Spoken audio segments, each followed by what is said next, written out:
Good afternoon ladies and gentleman. आज कल हमारे देश में संविधान पर काफ़ी बहस छिड़ी हुई है और हमारे साथ आज एक ऐसी हस्ती हैं जो कि संविधान निर्माता बाबा साहेब अम्बेडकर के पद चिन्हों पर चलकर देश के कानून के सर्वोच्च पद पर पहुँचे। आपके पिताजी बाबा साहब के साथ काम कर चुके हैं। आपने भी कितनी बारी ये कहा है कि उनके ही पद चिन्हों पर आप चल रहे हैं। और आज का जो सेशन है, हमारे साथ जस्टिस B.R. गवई जुड़े हैं और हम काफ़ी गौरवान्वित हैं। ये मंच गौरवान्वित है सर कि आज आप हमारे साथ जुड़ पाए। बहुत बहुत धन्यवाद। धन्यवाद अनिशा, धन्यवाद सर। हम बात कर रहे हैं कॉन्स्टिट्यूशनलिज्म की, हम बात कर रहे हैं सोशल और इकोनॉमिक जस्टिस की। आपने कई बार ये बात कही कि बाबा साहेब से आप इंस्पायर्ड रहे, उनके पद चिन्हों पर आप चले हैं, उनकी जो सोशल और इकोनॉमिक जस्टिस की का जो आइडिया था वो आप देश में लाने की आपने कोशिश की। काफ़ी आपने उसमें नालसा की बात हो या एज अ जज काम हो, आपने काफ़ी कुछ किया। लेकिन सवाल यहाँ पर आके अटकता है सर कि जुडिशरी जजमेंट देती है और फिर जस्टिस लेकिन मिले या ना मिले, ये बड़ा सवाल रहता है। कैसे देखते हैं आप इस चीज़ को सर? देखिए, अपना जो संविधान है, संविधान में 3 डेमोक्रेसी की इंस्टीट्यूशंस है, विधिपालिका, पार्लियामेंट या असेंबलीज, कार्यपालिका एग्जीक्यूटिव एंड न्यायपालिका जुडिशरी। तो कानून बनाना ये विधिपालिका का, पार्लियामेंट का काम है। कानून और संविधान ने जो कर्तव्य दिए हैं, जो हक दिए हैं, जो ड्यूटीज़ दी है, वो निभाना ये कार्यपालिका का है। और judiciary acts as a watchdog to examine whether the laws framed by the Constitution, by the Assembly, Parliament, are within the four corners of the Constitution or not, and whether the executive performs the duties as earmarked for them under the Constitution and the laws. जो court निर्देश देती है उसका implementation करना executive का काम है, and जब नहीं किया जाता है तो the court has taken cognizance and the court also takes cognizance. But ultimately, the judiciary doesn't have the power of a sword or implementing agency to execute its own orders. Sir, एक आजकल काफ़ी जब election reforms की बात होती है, एक मुद्दा, and if I can ask this because आपने सोशल इकोनॉमिक जस्टिस की, एक्सेसिबिलिटी की बात की, पॉलिटिक्स में जब इस मुद्दे पर सवाल उठता है तो एक चीज़ ये आती है, एक हुआ जस्टिस, एक हुआ लोगों तक पॉलिसीज़ पहुंचाना। एक तरफ बात होती है रेवड़ी बटने की, फ्रीबीज़ की। इस पर आपका क्या कहना है सर? क्योंकि एक तरफ बात होती है, क्योंकि जुडिशरी भी कहती है कि आप लोगों के लिए ये चीज़ें कीजिए। दूसरी तरफ पॉलिटिकल पार्टीज़ जो हैं वो वादे इलेक्शन टाइम पे करती हैं कि हम ये काम करेंगे उसको, और एक दूसरे के काम को फिर वो रेवड़ी कह देते हैं।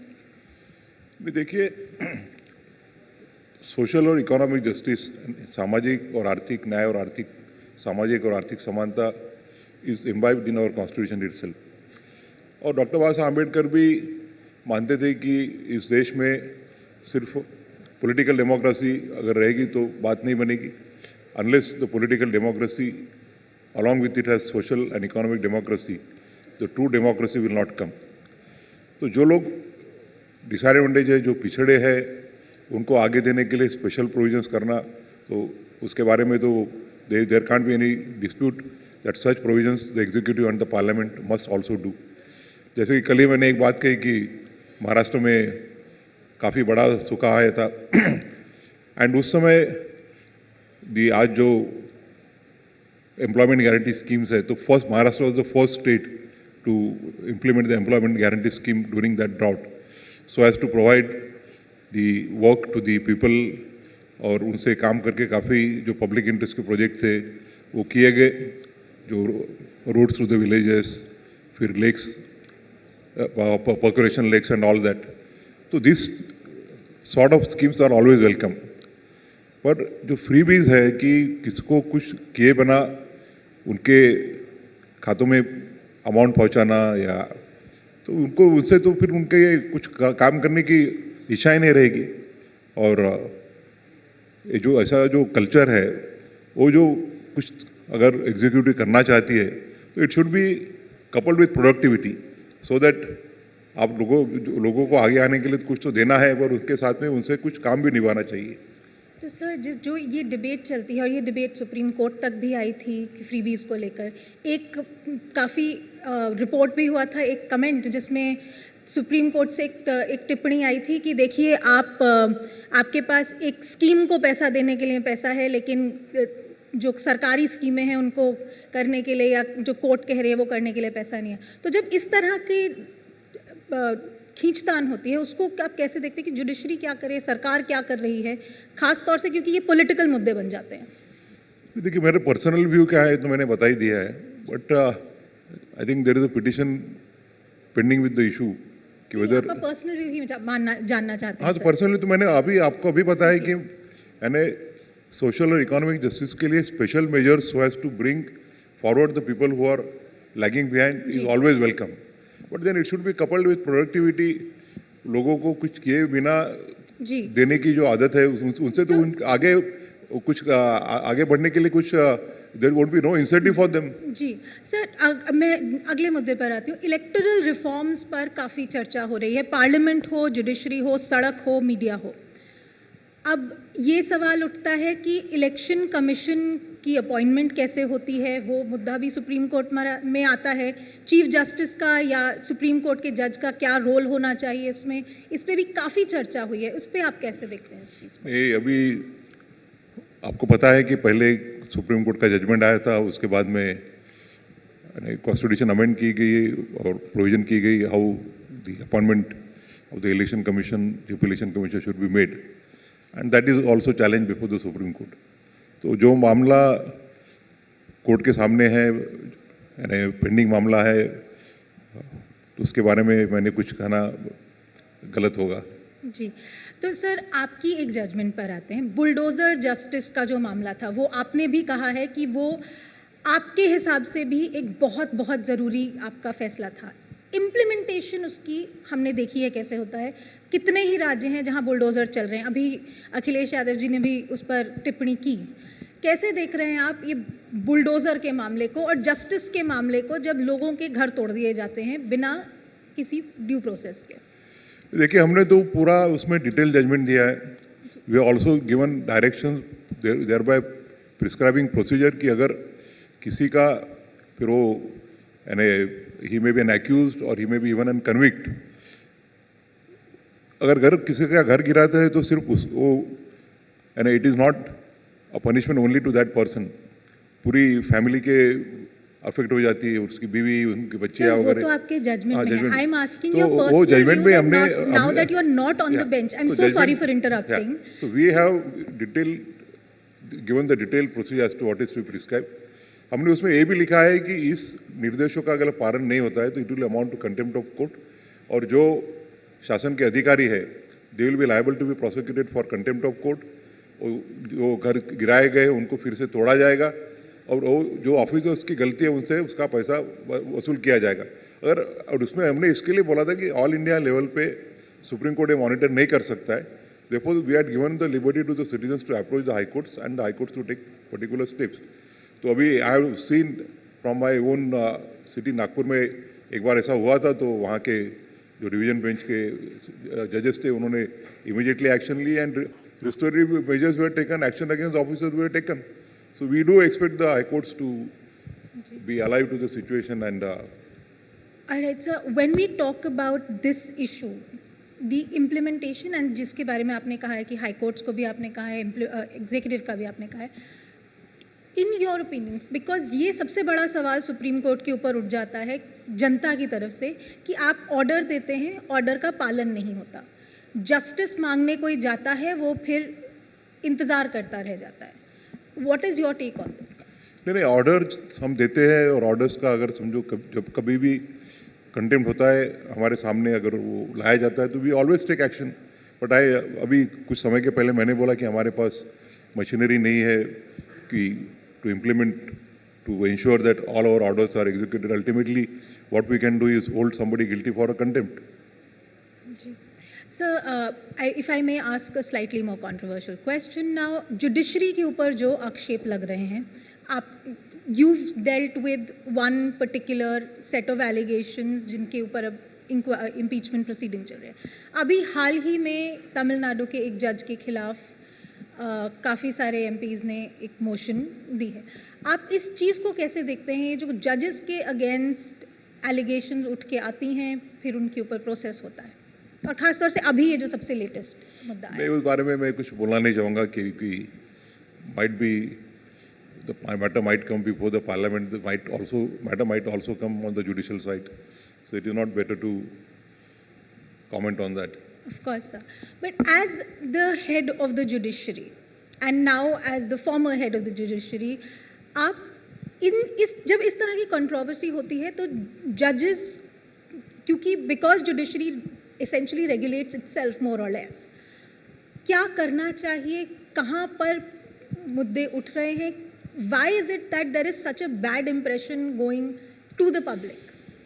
देखिए, it is judiciary in which still the faith of the last citizen of the country rests, and therefore the judges, all the judges, including the judges of the constitutional courts as well as the judges of the trial court, I would request them that when they discharge their duties and even when they appear in public, they must act in such a manner that they enhance the image of the judiciary, that they restore the faith of the common citizen in the judiciary.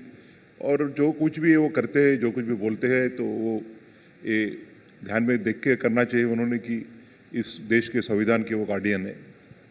Ji sir, एक मेरा सवाल ये रहेगा, ये चीज़ आपने कई बारी emphasise की है, चाहे बेंच पर हो या कहीं स्पीचेस में, कि जनता का विश्वास जो है, जो what you have been talking about, जनता का विश्वास बनाए रखना चाहिए और ये लास्ट पर्सन तक जस्टिस जानी चाहिए। सोशो इकोनॉमिक जस्टिस की जब हम बात करते हैं, इस देश में सबसे ज़्यादा यही कहा जाता है कि जस्टिस जो है उसको मिलती है जो सुप्रीम कोर्ट तक पैसा दे के पहुँच सके। नहीं, ये तो कहना गलत होगा क्योंकि it is not as if that we only decide the big matters. अभी हम जो रेगुलर बेल के भी मैटर्स है वो भी सुनते हैं, जो कोई स्लम डिवेलर्स है उनके भी मैटर्स सुनते हैं, and it is not as if that the matter priority is given to the matters only because big counsels appeared. And I've been encouraging junior lawyers to appear before me. As a matter of fact, आपको पता होगा कि जो mentioning में senior counsels appear होते, तो मैंने I passed an order restricting their appearance and only juniors were permitted to appear. तो हम यानी छोटे छोटे केसेस भी लेते हैं, बट एक गलत नेरेटिव हो जाता है वो।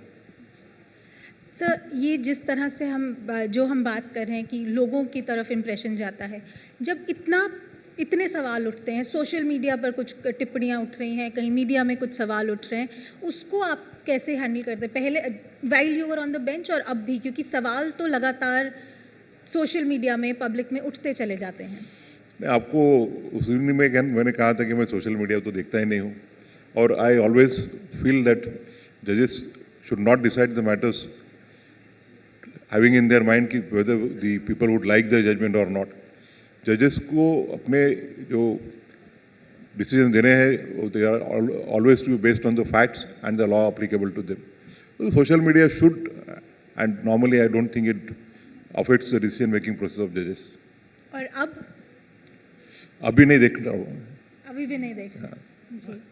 So any message that you would like to send to the judiciary now that you are, you know, it is कोई और है इन चार्ज, किसी और को देखना है, आप क्या चाहते हैं अगले कुछ सालों में जुडिशरी का रोल, जुडिशरी क्या करे कि जनता का जो विश्वास है, जिस पर सवाल उठे हैं, वो ठीक करने के लिए? नहीं, मैं तो कोई एडवाइस नहीं देना चाहूँगा because I am not, I don't think that, I think that all the जजेस are very highly experienced, they have put in so much of years at the bar. And all the institutions, the judiciary, the executive and the legislature, they all exist for the common citizens of this country. और इस देश के संविधान का आत्मा है कि सामाजिक और आर्थिक न्याय, सामाजिक और आर्थिक समानता, इसको आगे लेके जाने के लिए और इस जो कॉन्स्टिट्यूशन अपनी जिन लोगों ने बनाई and the framers of the constitution, उनका जो सपना है कि सही मायने से सामाजिक और आर्थिक समानता हो जाए, इसके लिए हम सब all the institution should work forward including the judiciary. एक मेरा आखिरी सवाल रहेगा सर, जुडिशियल ट्रांसपेरेंसी और अपॉइंटमेंट्स को लेकर जो सवाल उठते हैं, कलीजियम को लेकर जो सवाल उठते हैं, यही बात पूछा जाता है कि जो भी कर रही है जुडिशरी, अंदर खाने में क्या हो रहा है किसी को नहीं पता।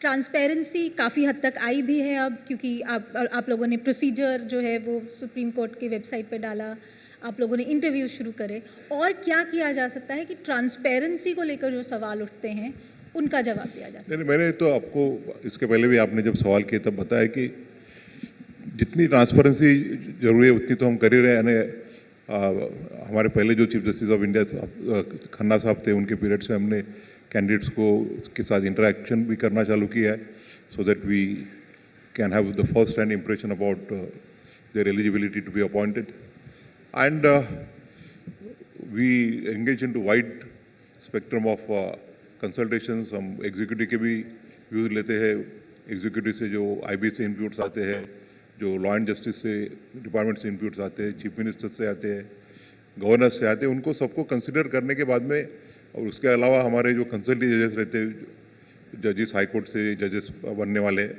उनके सबकी राय ली जाती है और उसके बाद में ही कॉलेजियम फाइनल डिसीजन लेता है। तो I think there is sufficient transparency and time will, जैसा जैसा समय होते जाएगा वैसे वैसे उसमें इम्प्रूवमेंट होते ही जाएगी। एक आजकल जब ट्रांसपेरेंसी की हम बात करते हैं, सरकार पर ये सवाल उठ रहा है about right to information, about access to information, और जिस तरह से कानून बनाए जा रहे हैं टू रिस्ट्रिक्ट एक्सेस, उसके बारे में आपका क्या ख्याल है sir? I think the right to information act has been a game changer. उसके बाद में तो काफ़ी, पर उसका एक, पर इन्फॉर्मेशन कमिश्नर्स ही नहीं है तो इन्फॉर्मेशन कहाँ मिलेगी? इंफॉर्मेशन कमिश्नर्स तो जहाँ नहीं वहाँ बनने चाहिए, बट एक during my experience I have also seen that the right to information act has also been misuse by many people. एक तो मैंने जब बॉम्बे में था तो एक PIL उनके जो प्रोफेशन लिखा रहता था राइट टू इन्फॉर्मेशन एक्टिविस्ट करके, and there have been incidences where they have acted as a blackmailer also. तो आपको लगता है कि जो राइट टू इन्फॉर्मेशन एक्ट तो अच्छा है ही, सवाल ही नहीं है। Very, and in order to ensure transparency all the citizens must know about the happenings in the executive, happenings in the government, happenings in the judiciary also, but to some extent there is an misuse and the post need to be filled. अगर act का जो purpose है उसको serve करना है तो unless there is a man power, like I told you the other day कि जब दिल्ली के पोल्यूशन का हमारे सामने मैटर आया तो हमने नोटिस किया कि in various pollution control boards there is no man power. तो जो ऑर्डर्स किए जाते हैं उसको इम्प्लीमेंट कैसा किया जाएगा? तो we issued directions, we issued undertakings from the state governments that the post will be filled in. So if there are vacancies in the office of the information commissioner, they need to be filled. जी, thank you very much justice Gavai साहब। I know आपको एक meeting के लिए भी जाना है, but हमारे साथ जुड़ने के लिए बहुत बहुत धन्यवाद सर। आपने जो सोशल जस्टिस पर, जस्टिस के रोल पर जो बोला, और हम बहुत आभारी हैं आपके कि आप आ पाए, हमें इतना समय दे पाए। धन्यवाद अनिशा जी, धन्यवाद, thank you very much to everyone.